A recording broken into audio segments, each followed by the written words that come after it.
Trust shattered in an instant when someone you raised turns against you. My own flesh and blood, my son, standing before me with those cold, calculating eyes. "We're leaving tomorrow, Mom. I've sold your home." Those words hung in the air like poison. I stood frozen in my kitchen, the same kitchen where I'd prepared thousands of family meals, where I'd bandaged scraped knees and celebrated birthdays. My trembling hands gripped the counter as my world collapsed inward. "You've what?" My voice barely a whisper. Tobias, my eldest, the boy I'd nursed through pneumonia when he was 5, stood tall in his expensive suit, his wife Janelle beside him with that smug half-smile I'd grown to dread.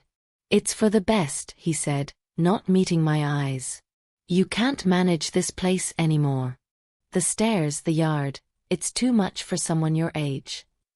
The room swayed. I turned 63 last month. Somehow, in my son's eyes, that made me incapable, disposable. "This is my home," I said, my voice finding its strength. "Calvin and I bought this house 34 years ago. You can't just sell it." Janelle's perfectly manicured nails tapped against her designer purse. "It's all been arranged, Lorraine. The buyers are eager. $10 million. Think of what you could do with that kind of money." 10 million. The number made me sick. Yes, that's what developers had offered last year when they came knocking. I'd refused then, just as I'd refused every offer for the past decade. This colonial wasn't just wood and stone, it was my life story etched into every corner. "I never agreed to sell," I said, the shock giving way to anger. "You can't do this, Tobias." My son's jaw tightened. "Actually, I can. Remember when you were hospitalized last year? The papers you signed gave me power of attorney." The memory flashed, me in a hospital bed after my fall, signing documents Tobias insisted would protect me if anything happened. I trusted him. My son. My firstborn. "Those papers were for medical decisions," I said, panic rising. "Not for selling my home." Tobias slid a folder across the kitchen island. "Read the fine print, Mom. You signed over financial powers too. The sale is final. We close tomorrow." My legs nearly gave out. I sank into the chair where Calvin used to sit for his morning coffee before heading to construction sites. I could almost feel his presence, his steady hand on my shoulder. "Where am I supposed to go?" The question burned my throat. "We found a nice retirement community," Janelle chimed in. "All your needs taken care of. No more worrying about maintenance or property taxes." A cage. They'd found me a cage. I looked around the kitchen, the hand-painted tiles Calvin and I had installed together, the window seat where I'd read stories to Tobias and his sister Renee, the height marks on the doorframe tracking their growth through the years. This house had witnessed our first Christmas without Calvin when the children were still young. These walls had absorbed my tears when I thought I couldn't go on alone. This home had sheltered us through storms both literal and figurative. As Tobias continued outlining his plans for my future, something deep inside me hardened. The initial shock crystallized into resolve. I remembered something Calvin used to say, "Always have an ace up your sleeve, Lorraine. People will surprise you, and not always in good ways." "I need time," I told them, my voice steadier than I felt. "At least let me have tonight to pack my things." Relief flooded Tobias's face. He'd expected more resistance. "Of course, Mom. We'll come help you tomorrow morning. The movers will be here at noon." After they left, I sat alone in the gathering darkness. 34 years in this home. 3 decades of memories. The neighborhood had transformed around us, from a modest suburb to prime real estate as Atlanta expanded. The money had never tempted me before. This house was my anchor in a changing world. I pulled out an old photo album, tracing Calvin's smile with my fingertip. "What would you do?" I whispered to his image. My late husband had always been the strategist between us, thinking 3 steps ahead. That's when I remembered the safe. Hidden behind the loose brick in our bedroom fireplace, Calvin's secret spot. I hadn't opened it since his passing 15 years ago. My hands trembled as I worked the combination, our wedding date. Inside lay documents I hadn't seen in years, including the original deed to our home. As I scanned the papers by lamplight, my breath caught. There, in black and white, was something Tobias clearly didn't know existed. A clause that would change everything. What my son didn't realize was that his perfect plan had one fatal flaw. And by morning, he'd learn what happens when you try to steal a home from the woman who built it with her bare hands. Calvin and I bought this house in 1989 with every penny we'd saved. Back then, it was just a weathered colonial with peeling paint and a yard full of weeds. The real estate agent didn't even bother hiding her surprise when we made an offer. "You sure about this one?" she'd asked. "It needs a lot of work." Calvin squeezed my hand. "We're not afraid of work," he told her. And work we did. Every weekend for years, we'd tackle another project. Calvin taught himself plumbing from library books. I learned to strip and refinish hardwood floors. We'd stay up until midnight, covered in dust and paint, collapsing into bed exhausted but proud. "We're building our legacy," Calvin would say, holding me close despite his aching muscles. When Tobias was born, we converted the small sunroom into a nursery.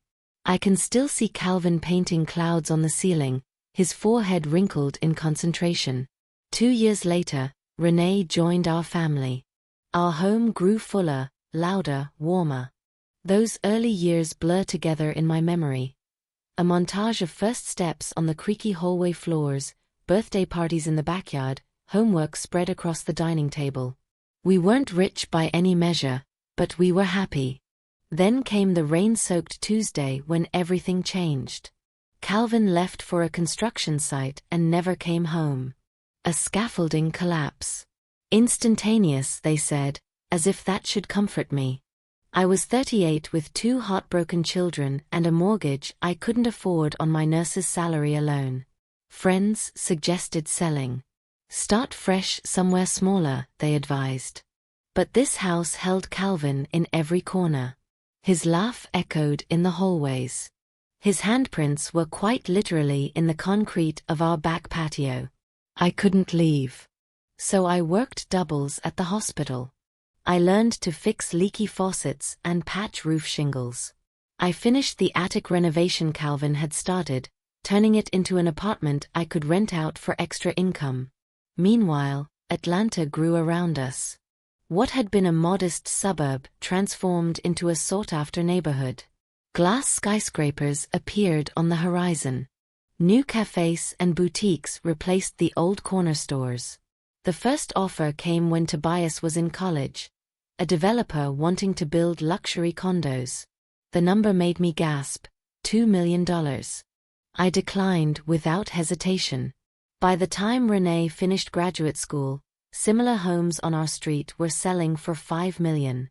Last year, a real estate agent left her card in my mailbox with a handwritten note, $10 million as is. Please call. I kept every card, every offer, in a kitchen drawer.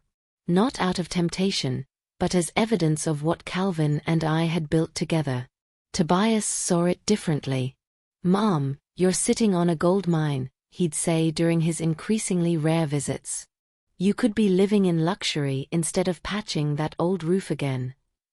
What he never understood was that I already lived in luxury, the luxury of memories, of independence, of a home that knew all my stories. My son changed after college. The thoughtful boy who'd helped me garden became a man perpetually chasing the next opportunity.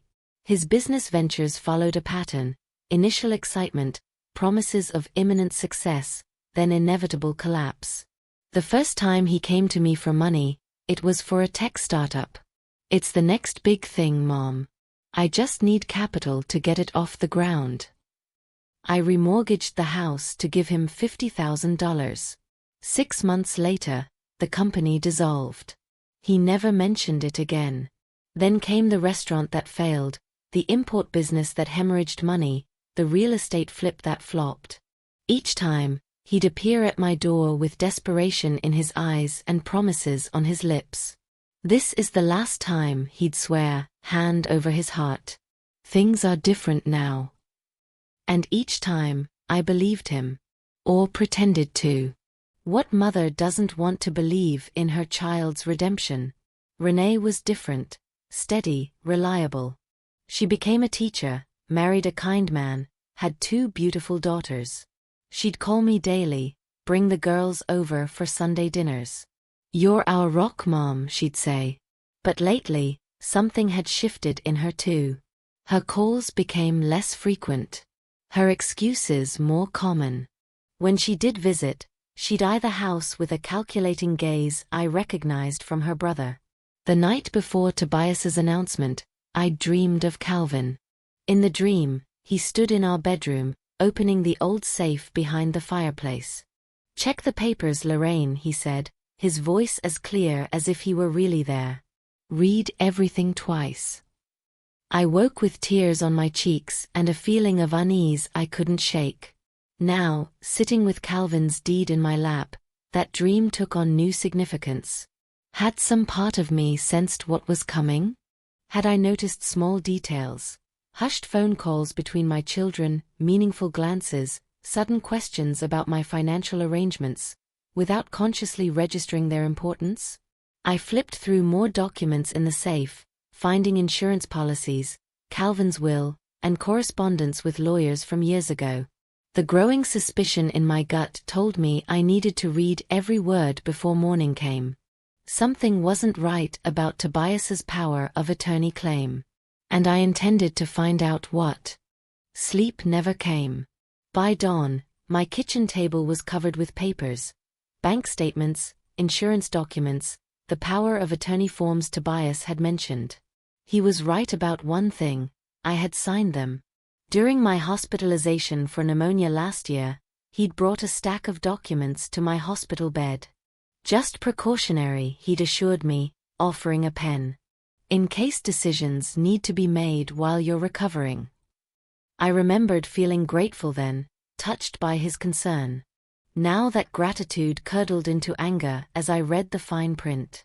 The document granted him sweeping powers over my finances, powers I never intended to give. The front door opened at precisely 8 o'clock. Tobias strode in with 2 coffee cups, Janelle trailing behind him with a tablet displaying what looked like inventory forms. "Morning, Mom," he said, setting a coffee beside me. "Did you get any packing done?" I pushed the power of attorney document toward him. "Tell me exactly when you decided to betray me." His smile faltered. "That's harsh. This isn't betrayal, it's looking out for your best interests." "By selling my home without my knowledge? Without my consent?" "You weren't being rational about it," he countered. "Turning down millions to stay in an aging house that's too big for you. The stairs are a hazard. The maintenance costs alone." "Stop pretending this is about my welfare," I cut in. "This is about you wanting the money." Janelle stepped forward. "The deal is done, Lorraine. The papers are signed. You need to accept that." I looked at her, this woman who'd been my daughter-in-law for 6 years but remained a stranger. "Where's your conscience, Janelle? Does it not bother you to throw an old woman out of her home?"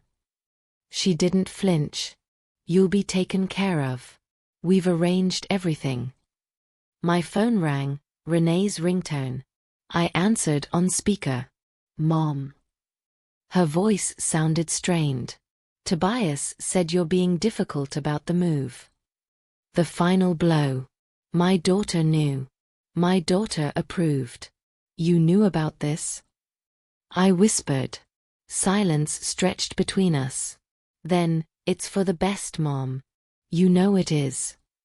The isolation hit me like a physical force. My children, The two people I'd sacrificed everything for had conspired against me, had looked at my home and seen only dollar signs. "I need to see the sales contract," I said to Tobias, fighting to keep my voice steady. He hesitated, then pulled documents from his briefcase.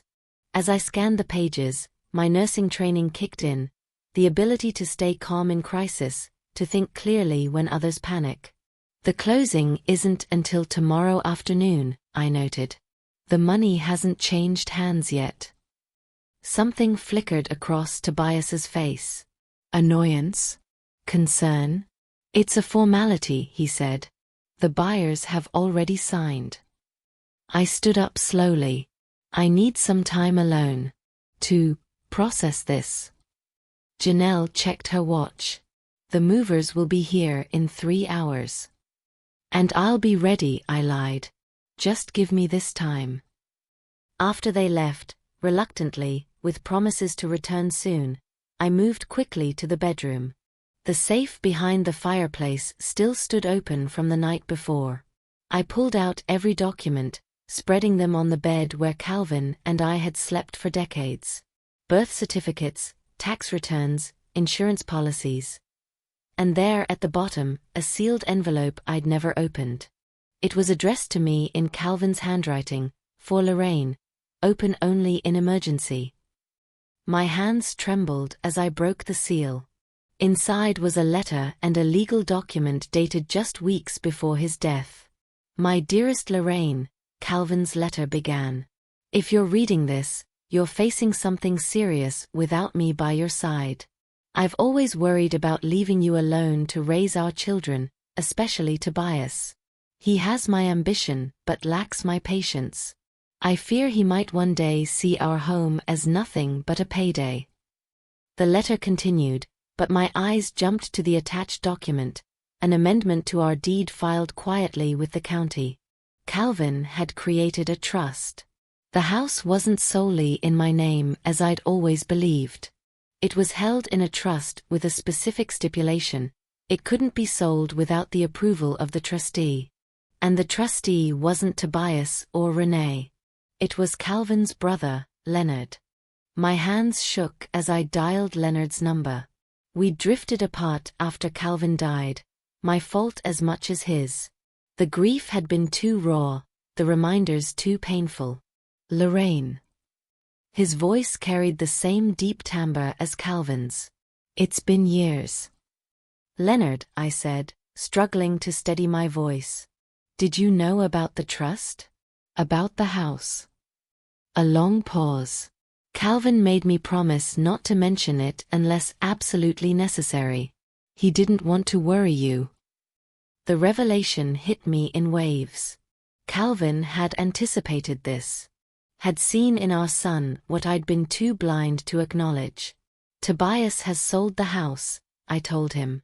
"Or thinks he has." Leonard's sharp intake of breath carried through the phone. "That's not legally possible. Not without my signature." "He has power of attorney." "Doesn't matter. The trust supersedes any power of attorney. It was designed specifically to prevent this kind of situation." Relief washed through me, quickly followed by determination. "I need your help, Leonard. The closing is tomorrow afternoon." "I'll be there by morning," he promised. "Don't sign anything. Don't agree to anything." After hanging up, I called a lawyer friend who'd retired years ago. She referred me to her son's firm, and within an hour, I was sitting in a downtown office explaining my situation. The young attorney's eyes widened as he reviewed the documents. "Mrs. Matthews, your late husband created an ironclad trust. Your son has no authority to sell this property." He leaned forward. "However, we need to move quickly to stop this transaction." Armed with legal documents, I returned home to find Tobias supervising movers who were already wrapping my china in packing paper. "Stop," I commanded, my voice stronger than I'd felt in years. "Everyone out. Now." Tobias glared at me. "Mom, don't make a scene." I handed him the trust document. You can't sell what you don't control. Watching the color drain from his face brought me no satisfaction, only sadness for what our relationship had become. This can't be right, he sputtered, flipping through pages. It is right. The sale isn't valid. The buyers will need to know. His expression darkened. You have no idea what you're doing. The movers awkwardly filed out, leaving boxes half-packed. Tobias paced the living room, making frantic phone calls. I heard fragments: complication, delay, trust issue. When Renee arrived an hour later, her eyes were red-rimmed. She looked smaller somehow, diminished. Is it true? She asked. Dad put the house in a trust. I nodded. Why, Renee? Why would you go along with this? She sank onto the couch, our family couch where we'd watched movies and opened Christmas presents. Tobias promised me half, she whispered, shame coloring her words. $5 million. Enough to pay off our mortgage, fund the girls' college accounts, give Jeremy and me breathing room. The admission struck like a physical blow. You were willing to make me homeless for money? Not homeless. You'd have been comfortable in the retirement community. A community I never chose. A life I never wanted. She looked away. Tobias said you'd adjust. That you'd thank us eventually. As hurt as I was by Renee's betrayal, something in her demeanor suggested there was more. What aren't you telling me? Her shoulders slumped. It's not just about the money. Tobias is in trouble. Serious trouble. What kind of trouble? He borrowed money from some dangerous people for his last venture. They want payment. All his assets are leveraged, and Janelle's family cut them off after the last bailout. The pieces clicked into place. This wasn't just greed, it was desperation. So he decided to sell my house to save himself, I said, the reality settling cold in my stomach. He swore he'd pay you your share, Renee said weakly. And you believed him? After all the failed businesses, all the broken promises. Before she could answer, the doorbell rang. Expecting Leonard, I was surprised to find a well-dressed couple on my porch. Mrs. Matthews? We're the Richardsons. We're the people buying your home. I invited them in, noting their obvious discomfort at the tension filling the room.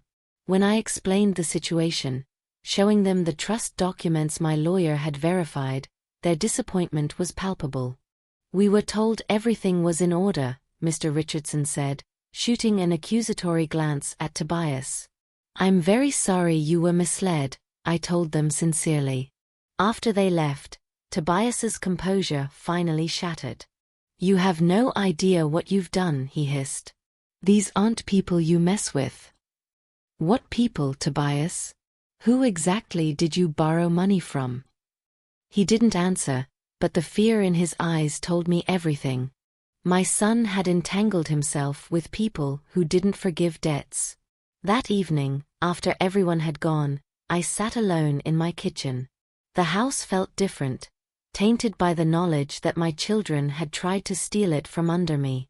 I was setting my teacup in the sink when I noticed the small stone that crashed through my window, landing on the tile floor.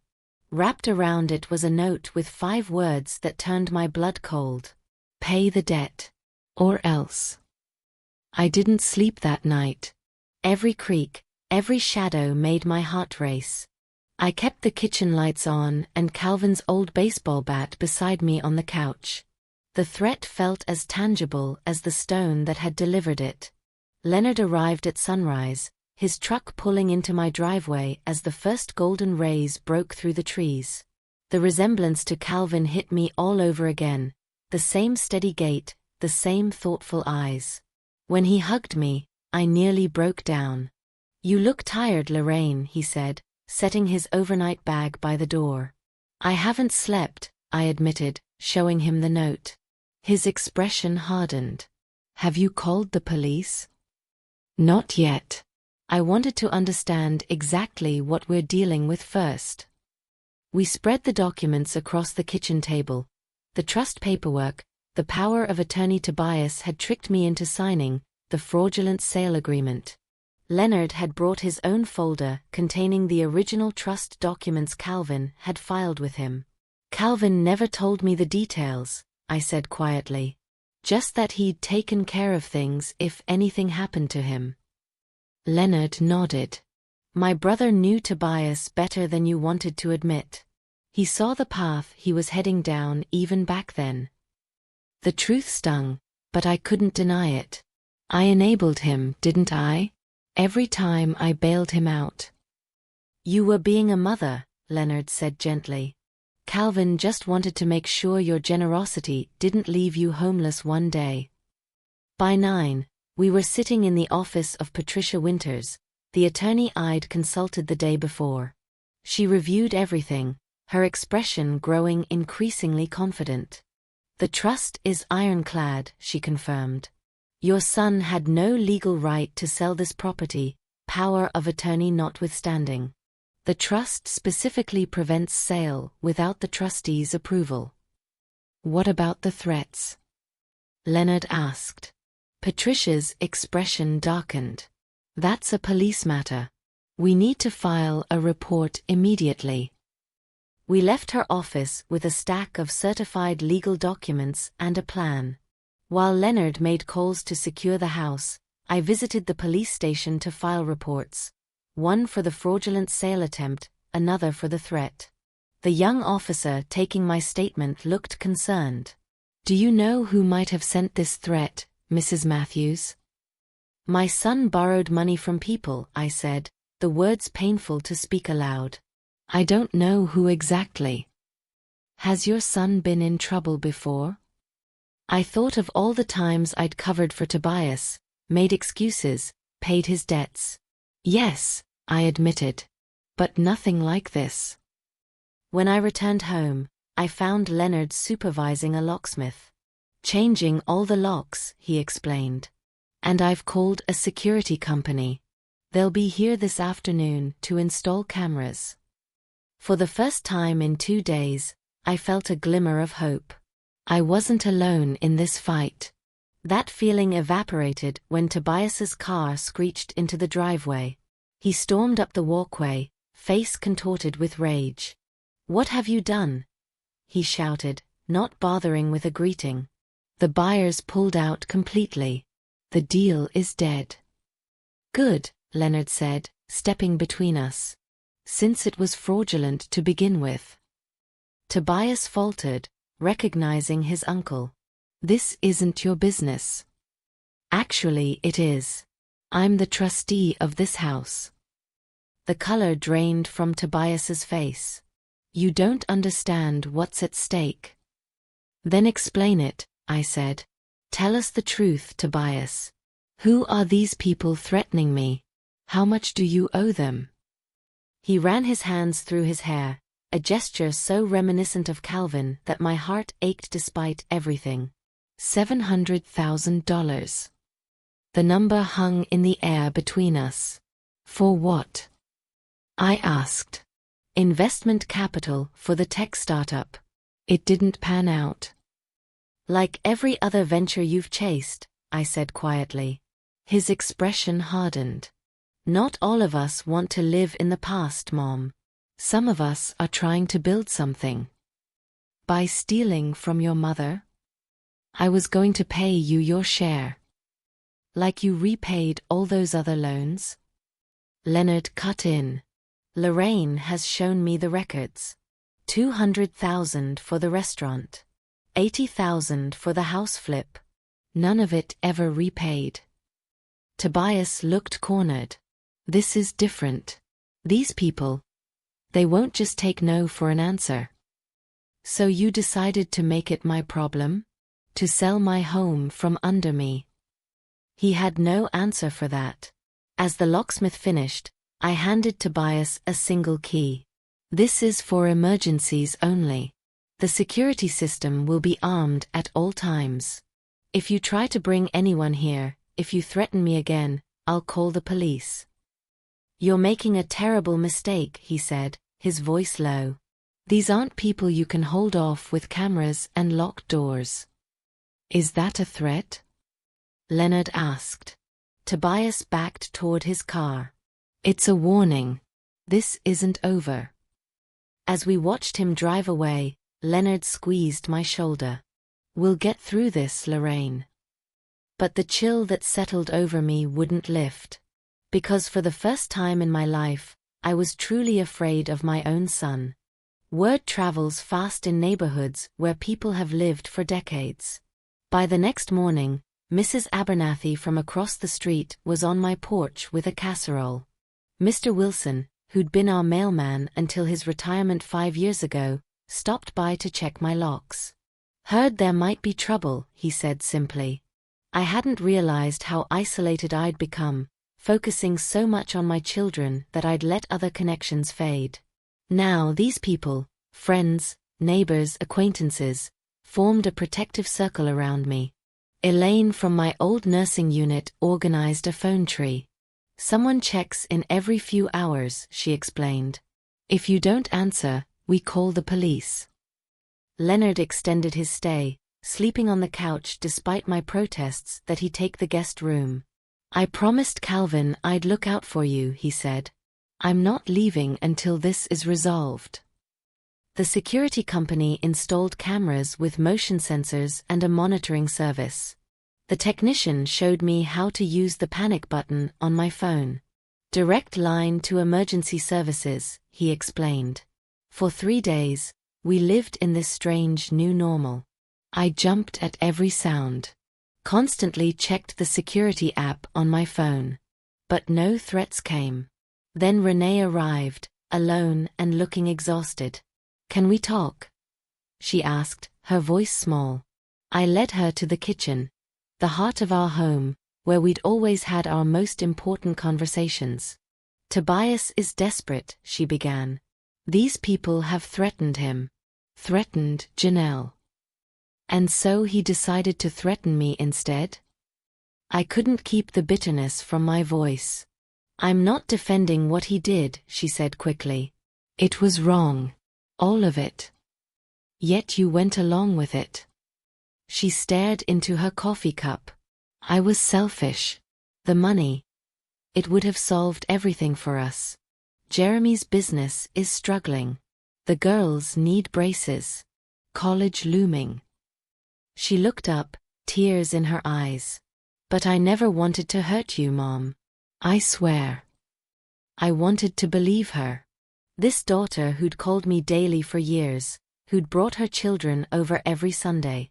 Why didn't you just ask for help? I said, if you needed money. Because Tobias convinced me you wouldn't understand. That it was better to present it as a done deal. Her shoulders slumped. I knew it was wrong, but I listened to him anyway. Through the kitchen window, I noticed a car driving slowly past the house. It circled the block, then passed again. Leonard noticed it too. Has Tobias sent someone to watch the house? He asked Renee. Her eyes widened. Not that I know of. But these people he owes. They've been following him. Following Janelle. What people, Renee? Who exactly are we dealing with? She twisted her wedding ring nervously. He borrowed from a private lender. Someone outside the banks. They charge huge interest, but they don't ask questions. Loan sharks, Leonard said bluntly. Renee flinched at the term. He was desperate. His credit is destroyed. No legitimate bank would touch him. The car passed for a third time, slowing near my driveway. Leonard took a photo with his phone. We need to call the police, he said. This is intimidation. Officer Rivera arrived 20 minutes later, taking statements and copies of the threatening note. She frowned at the photo of the car. We've seen this vehicle in connection with other loan intimidation cases, she said. These are dangerous people, Mrs. Matthews. They operate in a gray area, Technically legal loans but with enforcement methods that cross into criminal territory. What can we do? I asked. We'll increase patrols in your area. Document everything. If they make direct contact, call 911 immediately. After she left, Renee broke down completely. This is all my fault too, she sobbed. I should have stopped him. I should have warned you. I held my daughter as she cried, feeling the weight of decades of family history between us. When she finally quieted, she looked up with an expression that sent ice through my veins. Mom, there's something else I need to tell you, she whispered. Something Tobias made me promise not to mention. What is it? Her hands trembled. The power of attorney. The one you signed in the hospital last year. What about it? You never signed it, she said, the words rushing out now. Tobias forged your signature. The world tilted beneath me. What are you saying? He showed me a blank form with your signature on it, something you'd signed years ago. He practiced copying it until he got it right. Then he used it on the power of attorney. The betrayal cut deeper than I thought possible. Not just an opportunistic abuse of a legitimate document, but a calculated forgery. Did you know this when you agreed to his plan? I asked, my voice barely audible. She nodded, fresh tears spilling. I'm so sorry, Mom. I was weak. I was greedy.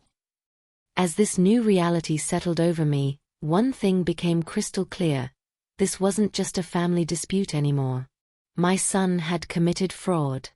And I could no longer protect him from the consequences. The forgery revelation changed everything. What I'd seen as a family betrayal was actually a criminal act, one that put me in the crosshairs of dangerous people. Patricia Winters didn't mince words when I called her. This is clear-cut fraud, Mrs. Matthews. We need to file additional police reports immediately. But even as she spoke, I felt torn. This was my son. My firstborn. Despite everything, could I really be the one to send him to jail? Leonard read my hesitation. Lorraine, he said gently after I hung up. Calvin wouldn't want you to sacrifice your safety for Tobias's poor choices. He's still my son, I whispered. A son who forged your signature and sold your home to pay off loan sharks. The harsh truth hung between us. Before I could respond, my phone rang. Tobias. Mom, he said, his voice strained. We need to talk. I can explain everything. Against Leonard's advice, I agreed to meet Tobias, in public, at a cafe downtown. Renee insisted on coming with me, her guilt pushing her to try making amends. The meeting never happened. As we pulled into the cafe parking lot, I spotted Tobias arguing with two men beside a black sedan, the same car that had circled my house. Stay in the car, I told Renee, but she was already opening her door. Tobias, she called out. The men turned, their expressions hardening when they saw us. Tobias looked terrified. Mom, Renee, go back. Now. One of the men stepped forward. Mrs. Matthews? We've been trying to reach you. My heart hammered against my ribs. Who are you? Business associates of your son, he said smoothly. We understand you're having some property discussions. My property is not for sale, I said firmly. And any arrangements my son made were fraudulent. The man's pleasant expression didn't waver, but his eyes went cold. That creates a problem for us. Your son owes a significant debt. We were promised payment from the house sale. Tobias stepped between us. I told you I'd find another way. You've run out of time, the second man said. And out of options. A police cruiser pulled into the lot, likely on routine patrol. The men noticed it too. We'll be in touch, the first man said, returning to their car. Soon. That night, despite the security system, despite Leonard sleeping downstairs, I couldn't shake the feeling of impending doom. I paced my bedroom, touching familiar objects. The quilt Calvin's mother had made, the jewelry box he'd given me for our 10th anniversary, the framed photo from our wedding day. Had I failed as a mother? Should I have seen the path Tobias was heading down earlier? Could I have intervened before it came to this? The security alert on my phone jerked me from my thoughts. Motion detected at the back door. I crept to the window and peered through the blinds. 3 figures moved across my backyard. The security lights flashed on, illuminating them. The men from the cafe, plus a third I didn't recognize. I hit the panic button on the app and shouted for Leonard. Glass shattered downstairs. They were breaking in. Police are on their way, Leonard called up to me. Stay in your room. Lock the door. Instead, I grabbed Calvin's baseball bat and headed for the stairs. This was my home. I wouldn't cower while strangers invaded it. I heard male voices, demands.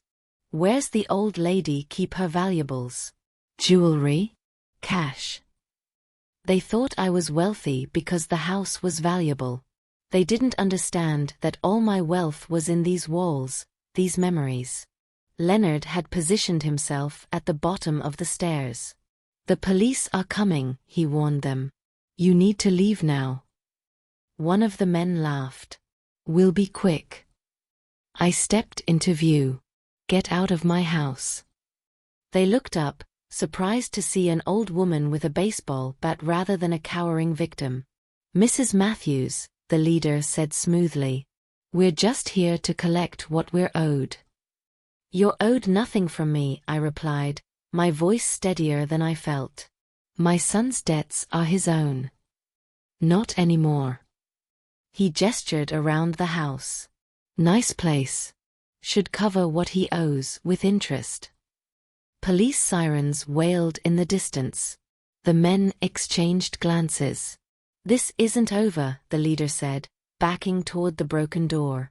They fled just as police cars pulled up, lights flashing across my front yard. Officers swarmed in, taking statements, photographing the broken window.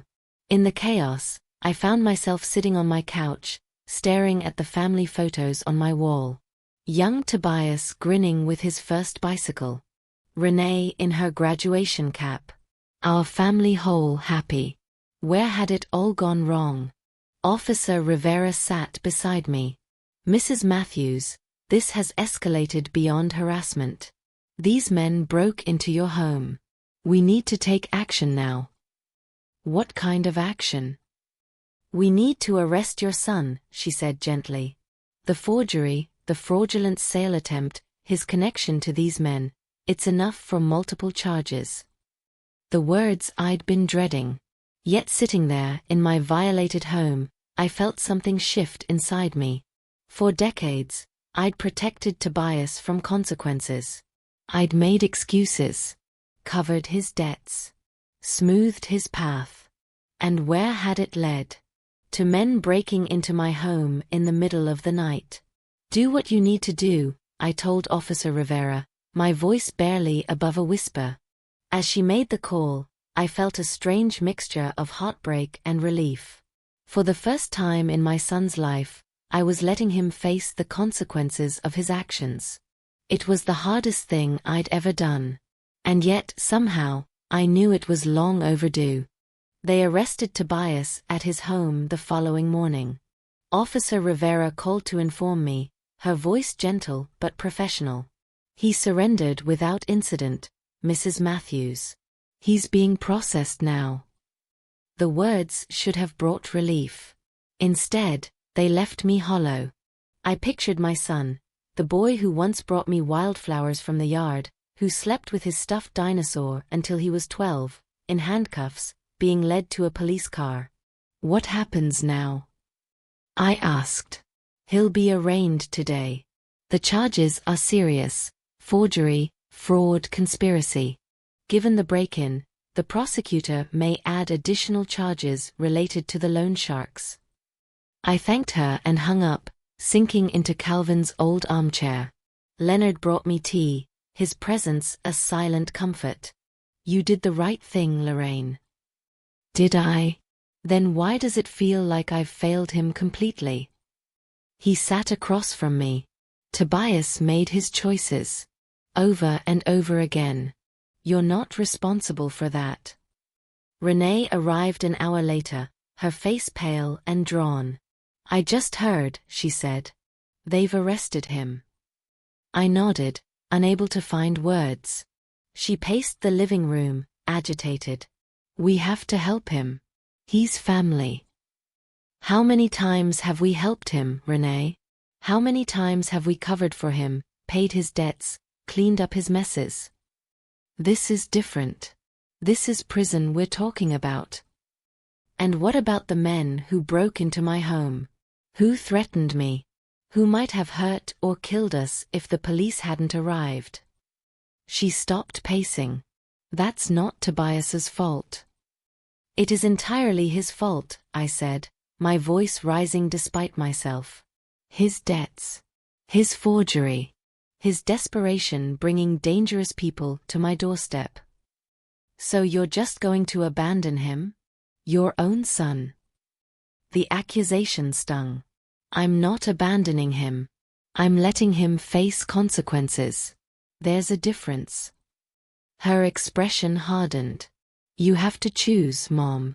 Are you going to help your son, or are you going to let him rot in jail? The ultimatum hung between us, heavy and absolute. I stood up, meeting her gaze directly. I choose truth, Renee. I choose justice. I choose to stop enabling behavior that has brought nothing but pain and danger to this family. Then I don't know who you are anymore, she whispered. I'm the same woman who raised you, who taught you right from wrong, who showed you that actions have consequences. I took a breath. And I'm the woman whose children tried to sell her home from under her. She flinched. That's not fair. None of this is fair. But it's where we are. She left without another word, the door closing behind her with painful finality. The arraignment was scheduled for that afternoon. Leonard offered to come with me. Despite everything, I couldn't let Tobias face the judge alone. The courthouse was cold and impersonal. I sat in the gallery, hands clasped tightly in my lap, as they brought my son in. He wore an orange jumpsuit, his wrists shackled. His eyes searched the room, landing on me with surprise and something like hope. The charges were read: forgery, fraud, conspiracy, accessory to breaking and entering. The prosecutor detailed how Tobias had forged my signature, attempted to sell my home fraudulently, and connected me to dangerous criminals who later invaded my home. When asked how he pleaded, Tobias's voice was barely audible. Guilty. The judge set bail at $500,000. An impossible sum. Tobias's court-appointed attorney turned to look at me, expectation clear on his face. Everyone assumed I would step forward, offer to post bail, rescue my son as I had so many times before. I remained seated. After the hearing, they allowed us a brief meeting in a small conference room. Tobias sat across from me, defeat etched into every line of his face. I didn't think you'd come, he said. I'll always come, I replied. But I won't bail you out this time. He nodded slowly. I wouldn't expect you to. Not after everything. Why, Tobias? Why did it come to this? He stared at his shackled hands. I kept thinking the next deal would be different. That I'd finally make it big, pay everyone back, make you proud. A bitter laugh escaped him. Instead, I just dug myself deeper, until I couldn't see any way out except stealing my home. I'm sorry, Mom. I know that doesn't fix anything, but I am. For the first time in years, I believed him. Not because the words were different, but because he finally understood there was no easy escape this time. The guard appeared at the door. Time's up. Tobias stood, awkward with his restraints. Renee says you've chosen the house over me. No, I said quietly. I've chosen to stop saving you from yourself. They led him away then, the clink of his handcuffs echoing down the corridor. My son, who had reached for shortcuts his entire life, now walking the longest, hardest road he'd ever faced. And for the first time, he would walk it without me clearing the path ahead. 6 months can change everything, or nothing at all. The seasons turned, summer heat giving way to autumn chill, then winter frost, and finally spring's tentative warmth. Through it all, my house stood firm, damaged but healing, much like its owner. The broken window was replaced. The locks upgraded again. New security cameras installed at every possible entry point. The physical wounds were easily mended. The emotional ones took longer. Leonard stayed for 2 months before returning to his life in Colorado. Call me any time, he said before leaving. Day or night. I found myself alone in my house again, but with a different kind of solitude than before. This aloneness felt intentional, chosen rather than imposed.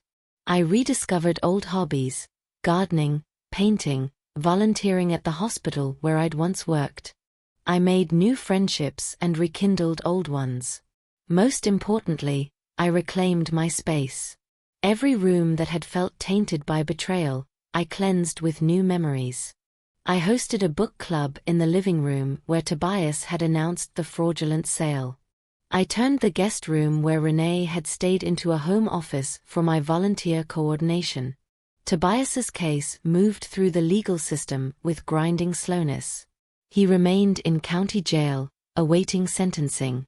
His cooperation with authorities in identifying the loan sharks earned him some consideration, but the charges were still serious. I visited him once a month. Our conversations were stilted at first, neither of us knowing how to bridge the chasm that had opened between us. Gradually, we established a new kind of relationship, one with clear boundaries and uncomfortable truths. The prosecutors offered a deal, he told me during my April visit. 5 years, eligible for parole in 3, if I testify against the loan operation. Are you going to take it? He nodded. It's the best option I have. And it's what I deserve, Mom.